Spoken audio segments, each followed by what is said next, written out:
And if you are one of those small businesses, and I know firsthand what that means, where you've got maybe 2 or 3 people working together in the shop, you're considered small.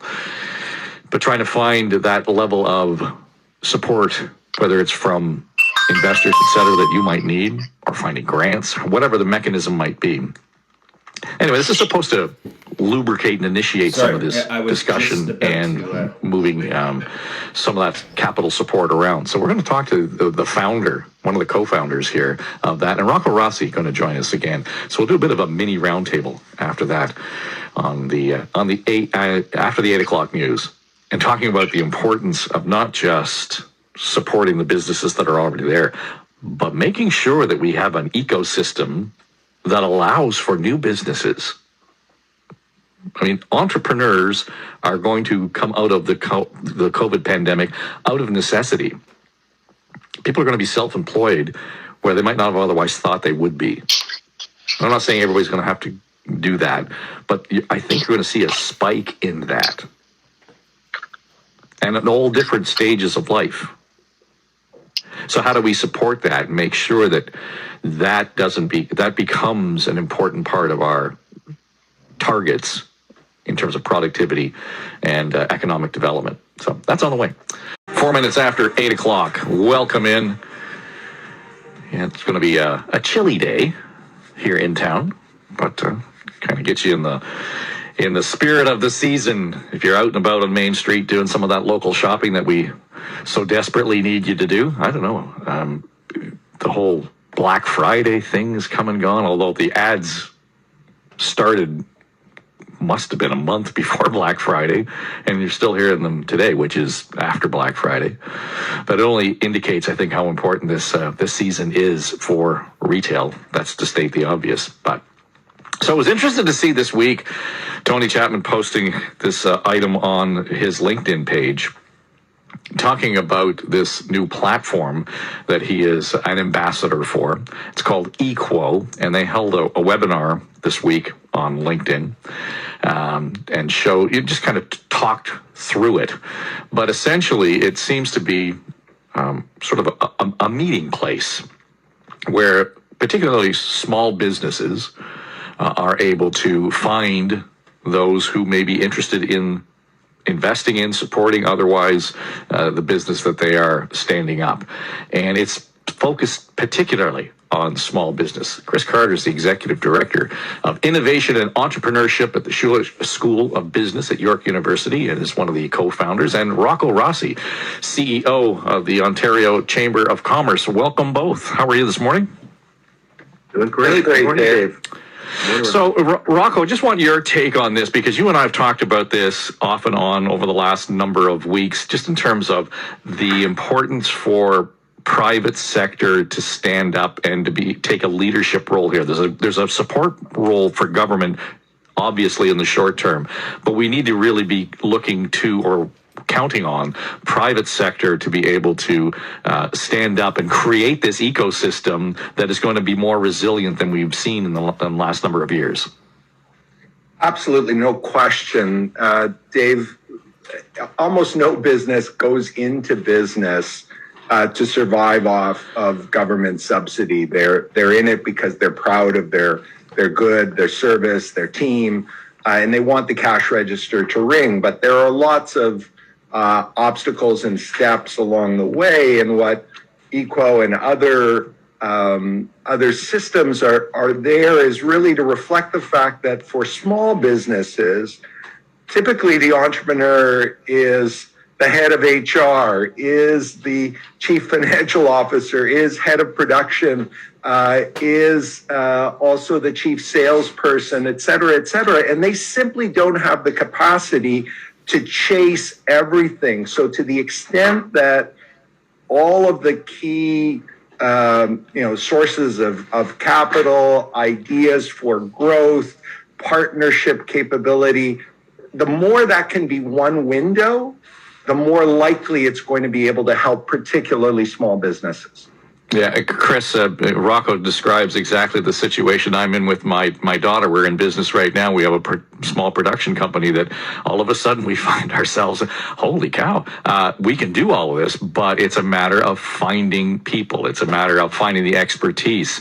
And of course, all of that means finding the money to do that. And we know we're not alone, clearly. And I was astounded by the post on your LinkedIn page talking about the 800,000 small entrepreneurs who generate 70% of jobs in Canada, but don't seem to get their share of the support.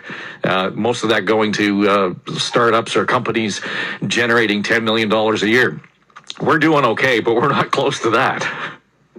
Well, but these businesses like those and your daughters are those that are driving a huge part of the economy. And the thing, Dave, Rocco, is that the stats are that 80% of these small businesses are struggle with finding access to this, but the resources of the country have been put behind the scaling technology startups. Now, make no mistake, like I'm a technology entrepreneur myself and an investor in the tech ecosystem, and I think that's great. Let's build big, great, giant companies. Let's keep doing that. But we've lost the narrative that is the baseline of the business economy in the country, which is the small business ecosystem. And we can't leave those people behind with a singular solution that's solely focused on big scaling tech and unicorn dreams.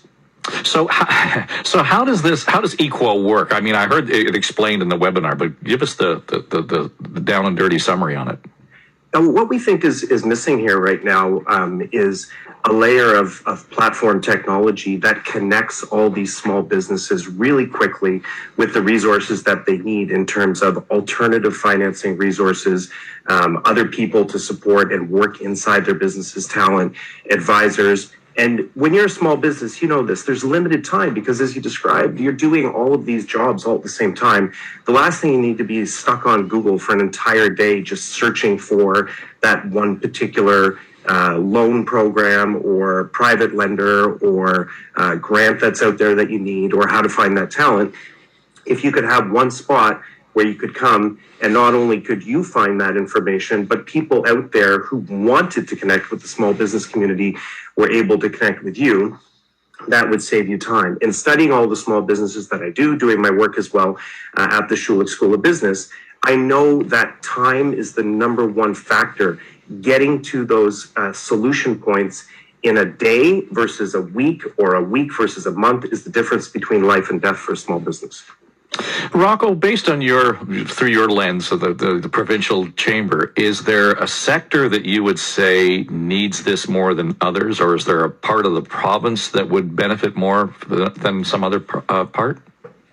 I think it's more size than specific region, because if you're small, and whether you're small in Toronto or Sudbury or Elliott Lake, you have these capacity issues. So I think Chris has outlined the challenge appropriately. We have a great startup culture in Canada. We do actually really well in starting businesses, and we've got some great larger companies.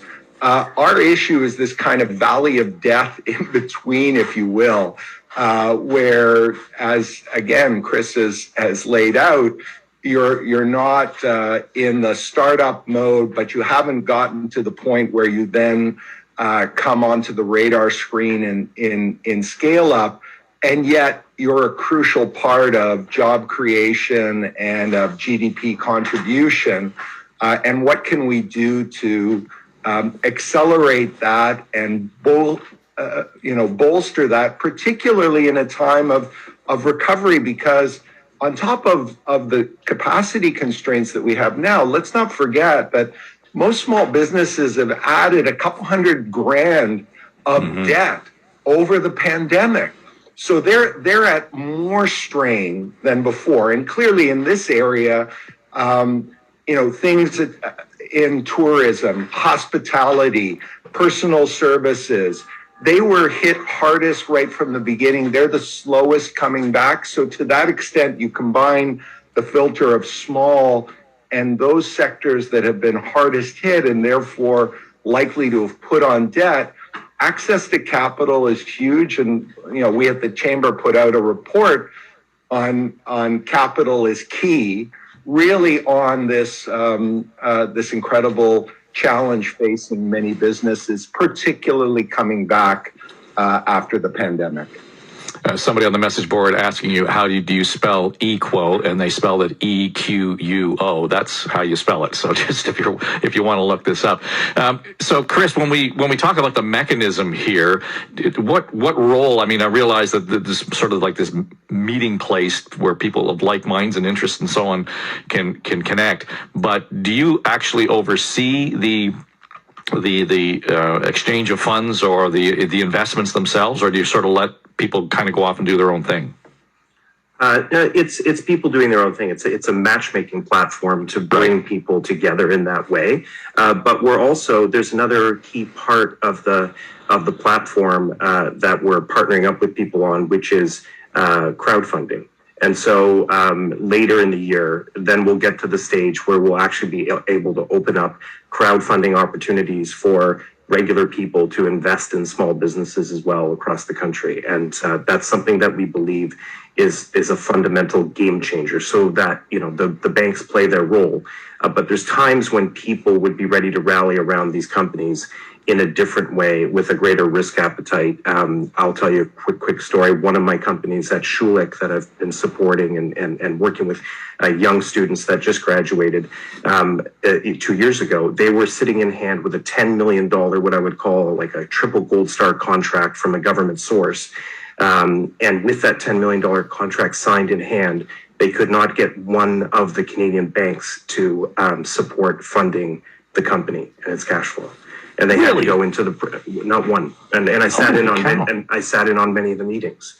So, but they did get the money, but they had to go to alternative sources, but they had to hunt and dig and network and find their way to who would loan them the money. And the bank said, hey, once you've gone to the private sector and you show that you can pay this money back, since you're so young and the business is so young, then come back to us and we'll roll out the red carpet, and then we'll be ready.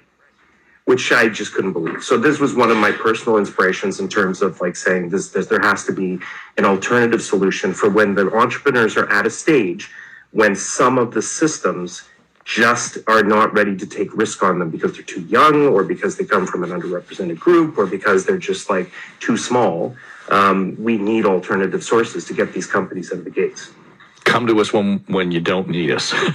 Right? I mean, holy cow. Listen, this is a fascinating, it's a great development in the story. We'll want to follow it as this kind of unfolds and rolls out. Chris, thanks for stepping up and joining us. And Rocco, it's always good to talk to you. Always a pleasure, Dave. Thanks for shining a light on the business community. Thanks, Dave. And we'd love to have people join us at equoshift.com.